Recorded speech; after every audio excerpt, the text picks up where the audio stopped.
nationale. L'éducation culturelle sera intégrée dans les programmes scolaires et soutenue par des initiatives locales pour favoriser la transmission des savoirs et le développement de l'esprit critique chez les jeunes.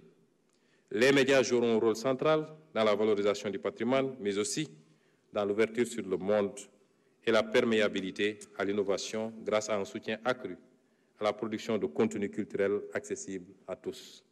Enfin, une attention particulière sera accordée au numérique pour positionner le Sénégal comme un hub technologique en Afrique de l'Ouest. Le gouvernement appuiera le développement d'un écosystème d'acteurs réunissant chercheurs, start-up et industriels pour des investissements dans l'intelligence artificielle, dans le développement de logiciels, dans la cybersécurité, dans l'externalisation des services à haute valeur ajoutée et la gestion des données massives pour offrir des solutions adaptées aux besoins des entreprises. Au total, mon gouvernement a l'ambition de créer les conditions idoines pour hisser le Sénégal parmi les économies les plus compétitives d'Afrique. Cependant, nous ne pourrons réussir ce pari que si nous disposons d'un capital humain de qualité disséminé dans tous les pôles territoriaux. Monsieur le Président de l'Assemblée nationale, Mesdames et Messieurs les honorables députés, il est crucial d'investir dans le capital humain pour exploiter pleinement le dividende démographique et transformer structurellement notre pays. Il nous faut garantir une éducation et une formation solide qui permettent à nos jeunes de développer, à notre jeunesse de développer son employabilité et de tenir toute sa place dans la construction du développement national. Une offre de santé de qualité pour tous, une protection sociale universelle efficace et efficiente. Nous devons également promouvoir activement l'intégration de la dimension genre dans toutes les politiques publiques. Genre s'entendant ici de manière très précise, hommes et femmes.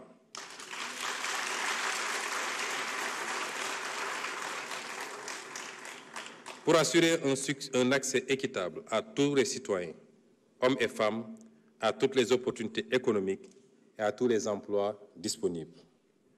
La politique du président de la République, son Excellence Bassirou Diomaye Diakhar Faye, en matière d'éducation sera réalisée en orientant notre système éducatif vers la formation de citoyens adossés à son socle endogène de valeurs africaines et spirituelles et bien préparés aux défis du développement durable, des sciences et technologies, du numérique et de l'intelligence artificielle.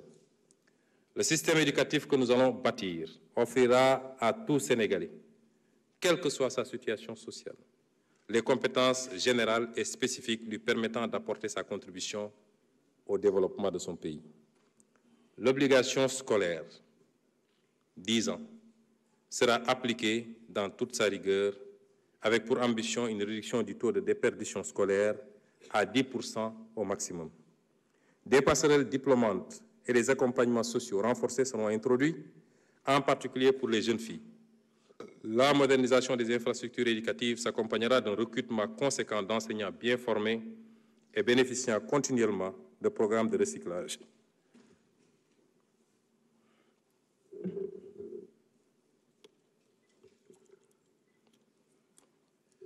Je vois beaucoup de députés boire alors que c'est moi qui parle.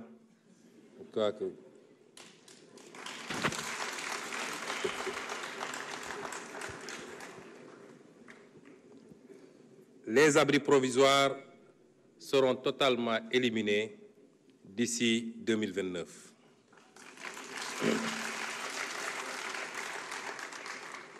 Les technologies émergentes comme l'intelligence artificielle seront introduites dans les curricula et davantage d'élèves seront orientés vers les filières sciences, technologies, ingénierie et mathématiques.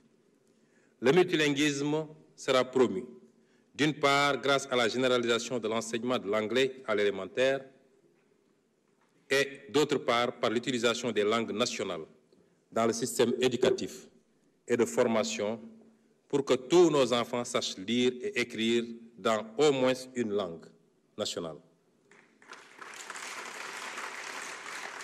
Les daara seront entièrement intégrés dans le système éducatif et mis à niveau pour ce qui concerne leurs infrastructures, les équipements et référentiels. La formation en alternance sera fortement développée, garantissant à de nombreux jeunes un apprentissage pratique et une transition rapide vers l'emploi. Les jeunes bénéficieront de ce dispositif qui sera soutenu par un fonds national et des incitations fiscales pour les entreprises partenaires. Des systèmes de certification par crédit transférable seront instaurés. Les dispositifs d'apprentissage traditionnels auprès d'artisans et d'entreprises informelles seront appuyés pour permettre à des centaines de milliers de jeunes d'acquérir des compétences reconnues sur le marché du travail. Dans la même perspective, le gouvernement procédera à la mutualisation et à l'optimisation des structures, des interventions et des ressources de toutes les structures publiques, projets et programmes de soutien à l'emploi et à l'entrepreneuriat des jeunes. Une grande coalition pour l'emploi sera mise en place, ainsi qu'un observatoire de l'emploi et des qualifications professionnelles, qui sera un véritable système d'information sur le marché de l'emploi. Le développement de l'emploi local se fera également à travers l'attribution de nouvelles compétences aux collectivités territoriales pour le soutien aux activités dans les principaux bassins d'emploi comme l'agriculture, l'élevage, la pêche, l'aquaculture, le commerce, l'artisanat et le tourisme. Un service civique professionnalisant sera introduit. Il aidera à accompagner l'acquisition de compétences professionnelles que les jeunes pourront exercer, notamment dans les travaux d'intérêt public. Concernant l'enseignement supérieur, la finalisation des chantiers de toutes les universités et établissements d'enseignement supérieur public, notamment Hassan Sek de Ziguinchor, Sine Saloum, El Hadj Ibrahima Niass, Amadou Makhtar Mbow, Gaston Berger de Saint-Louis et Ibader Thiam, permettra de répondre aux besoins croissants des étudiants et de stimuler la recherche appliquée. De nouvelles universités seront construites dans les régions qui n'en disposent pas, afin de rapprocher l'offre d'enseignement supérieur aux populations. Un rééquilibrage sera effectué pour orienter un plus grand nombre de bacheliers vers les filières scientifiques et techniques. Les filières de formation professionnelle supérieure seront développées dans tous les départements du pays qui bénéficieront tous d'un institut supérieur d'enseignement professionnel, ISEP, en alignant le référentiel de formation sur les besoins en compétences des pôles. Une politique de développement des stages pour tous les étudiants sera mise en œuvre. Pour garantir la soutenabilité financière de ce vaste chantier, un nouveau modèle économique éducatif sera mis en place reposant sur le partenariat public-privé, des financements basés sur la performance et l'autonomisation financière des établissements. Les bourses d'études incluront une composante de stage professionnel, tandis que les établissements seront encadrés et encouragés à générer des revenus à travers la valorisation de leurs expertises et la recherche appliquée. Un dialogue permanent et constructif avec les partenaires sociaux du système d'éducation et de formation permettra de bâtir un pacte de stabilité au sein de l'espace scolaire et universitaire. Dans le domaine de la santé, nous devons continuer d'offrir des soins de qualité accessibles à toutes les couches de la population avec des professionnels motivés. Nous insisterons sur l'amélioration de la gouvernance avec un accent particulier sur les ressources humaines, le financement, l'organisation et la gestion. À travers une approche multisectorielle, l'État renforcera la mise en œuvre de la stratégie de la santé dans toutes les politiques pour agir sur tous les déterminants de la santé. Dans toutes les régions, des unités de détection et de prise en charge précoce des maladies chroniques et des épidémies seront mises sur pied, de même que des services d'accueil, d'information et d'orientation fonctionnelle avec du personnel bien formé et qualifié. Les services d'accueil des urgences seront élargis et modernisés avec du personnel mieux motivé. Des financements innovants seront recherchés, y compris par le biais de la promotion de la culture de l'épargne pour la santé et la portabilité de l'assurance maladie.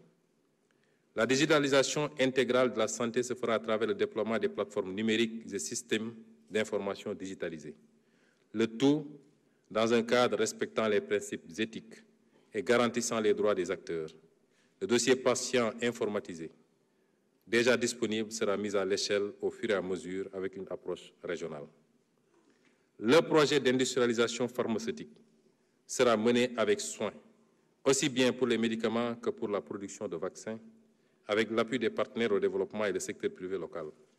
La pharmacopée et la médecine traditionnelle ne seront pas en reste, elles seront mieux encadrées dans le cadre de la mise en fonctionnalité optimale de l'Agence sénégalaise de réglementation pharmaceutique et de la Société sénégalaise de la pharmacie nationale et d'approvisionnement.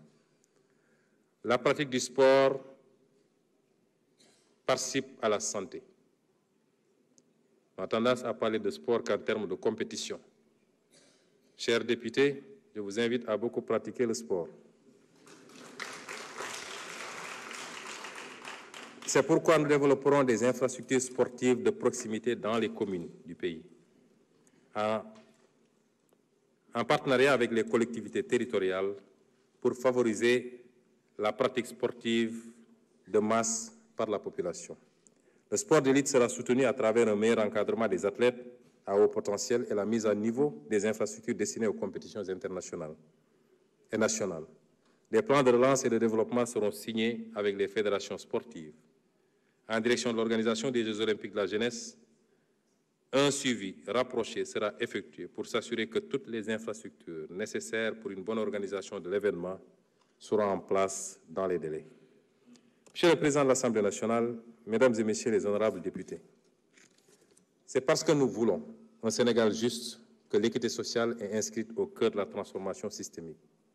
Mon gouvernement promeut le rebasing social. Il s'agit de construire un système de protection sociale inclusif et efficient à travers la réforme visant le Code de sécurité sociale, qui permettra de consolider et de renforcer les régimes formels et d'étendre la protection sociale aux acteurs jusque-là non couverts, notamment les travailleurs journaliers, ceux de l'économie informelle, les travailleurs en milieu rural, ainsi que les autres travailleurs indépendants. Dans la préparation pour adoption par l'Assemblée nationale d'un nouveau code du travail, dont la vocation sera de promouvoir et de sécuriser l'investissement, mais aussi de renforcer le système de contrôle en milieu de travail. La consolidation du dialogue social tripartite, État, employeurs et syndicats, pour assurer la stabilité sociale à travers la signature entre les partenaires sociaux d'un pacte social consensuel et durable. L'extension de la couverture des filets sociaux à travers le dispositif de la carte d'égalité des chances pour les personnes vivant avec un handicap, l'application effective des textes relatifs au recrutement de quotas parmi certains groupes sociaux, la réforme du registre national unique, un meilleur ciblage et une promotion de l'entrepreneuriat auprès des bénéficiaires des bourses de sécurité familiale ou encore la modernisation de la gestion de la couverture sanitaire universelle. Le renforcement des droits et de la protection des femmes contre toutes les inégalités de genre, contre toute forme de violence et pour leur autonomisation économique. La protection des droits des enfants, quel que soit le milieu de résidence, notamment pour l'accès à l'enseignement préscolaire, à l'éducation de base, à la nutrition et à la santé, ainsi qu'à toute forme de violence physique.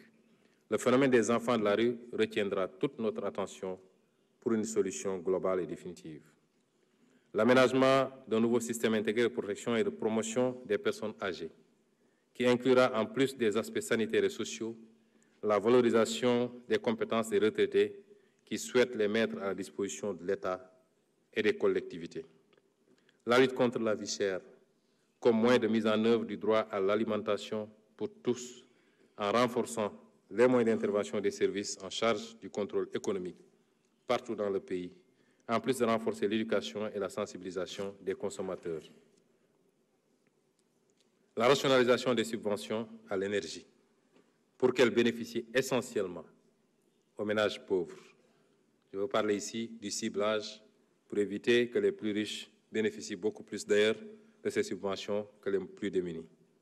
Par ailleurs, l'équité sociale ne peut être évoquée sans accorder une priorité absolue au retour des déplacés du conflit en Casamance. En effet, l'élection de son Excellence, le président Bassirou Diomaye Faye à la présidence de la République, a signifié que la perspective d'un Sénégal juste, prospère et souverain passait d'abord par un pays pacifié dans son intégrité et un peuple plus que jamais réconcilié. Depuis le 2 avril 2024, pas un jour ne s'est achevé sans que mon action et mes pensées ne soient tournées vers la Casamance. Cette partie du territoire national qui a été meurtrie pendant 42 ans par la violence née de l'enchevêtrement, des incompréhensions et des manipulations de toutes sortes. Des avancées significatives et louables dans la restauration de la paix ont été réalisées ces dernières années. Reste donc maintenant à parachever le processus de pacification totale et définitive de cette région naturelle aux potentiels infinis. Mon gouvernement, sous les orientations de M. le Président de la République, s'y engage et y œuvre quotidiennement avec ouverture, mais dans la fermeté quant au principe de l'unité nationale.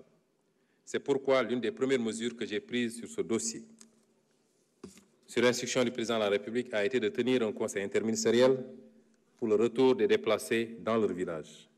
Ce conseil, qui a consacré l'ambitieux plan spécial Diomaye pour la Casamance 2024-2025, d'un coût provisoire de 54 milliards de francs CFA, avec la mise en place respectivement dans les régions de Ziguinchor, Sédhiou et Kolda, d'un comité régional inclusif de pilotage, prévoit notamment de renforcer les capacités institutionnelles et budgétaires de l'ANRAC, chargé de coordonner l'exécution des interventions, de mobiliser le financement des opérations de déminage d'un coût estimatif de 15 milliards, de recourir en priorité aux très petites et moyennes entreprises et à la main-d'œuvre locale dans la conduite des projets gouvernementaux ou appuyés par l'État.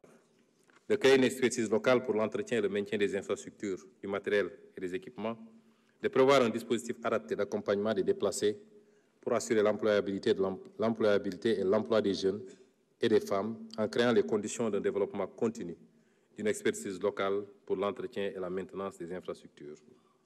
Monsieur le Président de l'Assemblée nationale, Mesdames et Messieurs les honorables députés,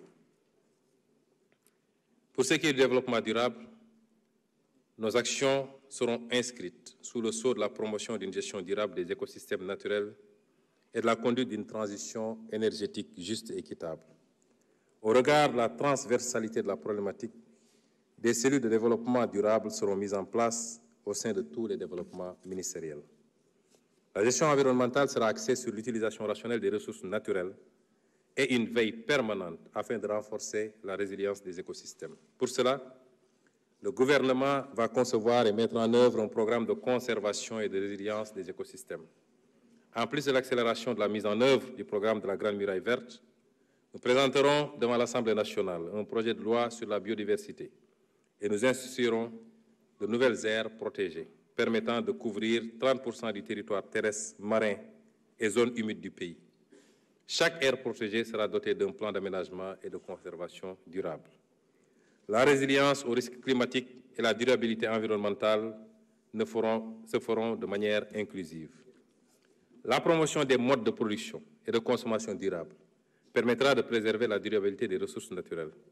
À cet effet, la réforme de l'économie circulaire est inscrite dans l'agenda du gouvernement pour en faire un vecteur de propreté de nos villes et de nos campagnes.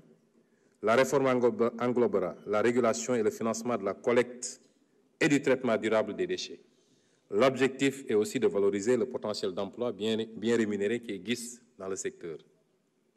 Plus globalement, le Sénégal respectera tous ses engagements internationaux, notamment en matière d'émissions de gaz à effet de serre.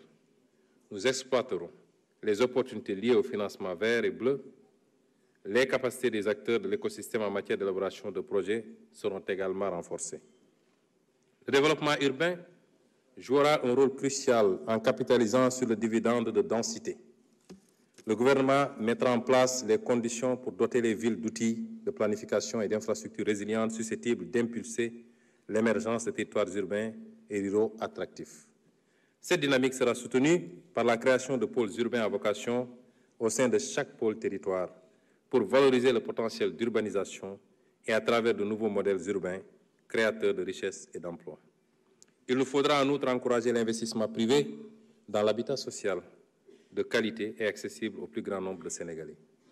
En plus de renforcer les programmes publics de construction et d'aménagement foncier, c'est tout le sens qu'il faut donner à la révision du Code de l'urbanisme, à l'accélération de la délivrance des actes d'urbanisme, à l'amélioration de la gouvernance dans l'attribution des titres de propriété, à l'extension du système Télédac pour couvrir la gestion numérique des autorisations d'aménagement urbain, et j'en passe. En matière de gestion foncière et domaniale, nous mettrons en place une structure plus adaptée pour une prise en charge correcte de la gestion du domaine de l'État, de la conservation et de la propriété et des droits fonciers et de la réalisation du cadastre national. Au-delà de l'État, elle peut constituer le meilleur cadre pour appuyer les communes à l'utilisation d'outils modernes de gestion foncière. Le gouvernement va déployer un programme national d'aménagement durable et de résilience des zones côtières, dont l'élaboration impliquera l'ensemble des acteurs. La mise en œuvre sera précédée par une campagne de sensibilisation et le déplacement des populations impactées précédé d'un plan de réinstallation défini selon les meilleurs standards en la matière n'est pas exclu en cas de nécessité absolue. S'agissant de la transition énergétique, juste et équitable, il sera question de renforcer le mix énergétique à travers la promotion de nouvelles sources d'énergie, le solaire, l'éolienne, l'énergie marine et pourquoi pas, puisque la réflexion est lancée, le nucléaire. Nous réaffirmons notre volonté d'atteindre un mix énergétique de l'ordre de 30 à 40% d'ici 2030. Nous mettrons en œuvre une stratégie ambitieuse pour garantir à l'horizon 2030 un accès universel à l'électricité. Vous vous rappelez que présentement le Sénégal produit un peu moins de 2000 MW et que dans le référentiel à l'horizon 2050, il est question d'atteindre 10 000 MW. Le gap est extrêmement important. La sécurisation de l'eau est essentielle pour garantir à chaque citoyen l'accès à une eau potable de qualité pour tous ses besoins. Les études préalables ont démarré pour la mise en œuvre du projet des autoroutes de l'eau, qui constitue un jalon majeur pour amener l'eau de qualité partout au Sénégal. En préservant les eaux souterraines, nous agirons de manière responsable envers les générations futures. Le dessalement de l'eau de mer sera développé en veillant à amoindrir le coût en énergie des projets et leur impact sur l'environnement. Quant à l'assainissement, nous y concentrerons davantage de ressources, non seulement pour les infrastructures urbaines, mais aussi en milieu rural. Une réforme en profondeur du secteur de l'assainissement, sans laquelle l'accès universel ne sera jamais une réalité pour nos concitoyens, quels que soient les montants qui seront investis. L'économie sociale et solidaire sera promue au niveau des pôles territoires. Le cadre législatif et réglementaire sera rénové à cet effet. Les acteurs seront mieux organisés de sorte à faciliter la conclusion de contrats de services publics entre les collectivités territoriales et les entreprises de l'économie sociale et solidaire, ou entre ces dernières et les grandes et moyennes entreprises locales. La démarche innovante consistera à promouvoir des pilotes, des solutions réplicables à une grande échelle. Monsieur le Président de l'Assemblée nationale, Mesdames et Messieurs les honorables députés, sans sécurité, pas de paix. Nous œuvrerons à la sécurité et à l'intégrité territoriale pour la prospérité du pays et de ses concitoyens, dans un environnement sous-régional apaisé.